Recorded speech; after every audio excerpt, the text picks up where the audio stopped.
மக்களை ஏமாற்ற புதிய உத்திகளை கண்டுபிடிப்பதுதான் செந்தில் பாலாஜியின் வாடிக்கை என கடிந்துரைத்துள்ள எடப்பாடி பழனிசாமி, திமுகவினர் நடத்தும் மருத்துவமனைக்கு சென்றுவிட்டு வந்தவர்கள் உடல் உறுப்புகள் சரியாக இருக்கிறதா என ஸ்கேன் செய்து கொள்ளுங்கள் எனவும், பொய் சொல்வதில் செந்தில் பாலாஜிக்கு டாக்டர் பட்டமே வழங்கலாம் எனவும் குற்றம் சாட்டியுள்ளார். திரு செந்தில் பாலாஜி அவர்கள் உலகத்திலே உள்ள ஒட்டுமொத்த ஏமாற்று வேலையும் ஒருங்கே கற்று தேர்ந்தவர் தான் இந்த செந்தில் பாலாஜி.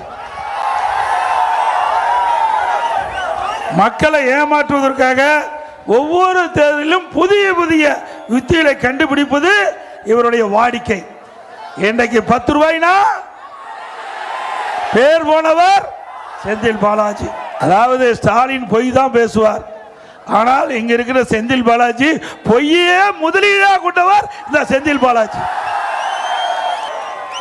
அது மட்டும் இல்ல, பொய் சொல்றான்னு சொன்னா செந்தில் பாலாஜிக்கு டாக்டர் பட்டம் கொடுத்தா பொருந்தும். உண்மைதானே?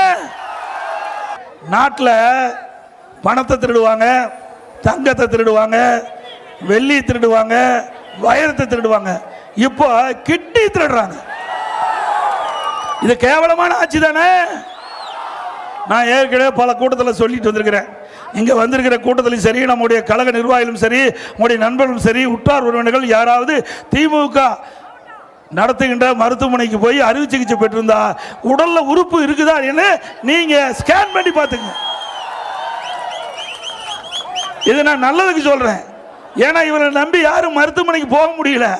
ஏன்னா உள்ள இருக்கிற பாட்டில் என்ன இருக்குன்னு யாருக்கு தெரியும்? இருக்குதா இல்லையா என்பதை நீங்க சோதனை பண்ணி பார்த்துங்க.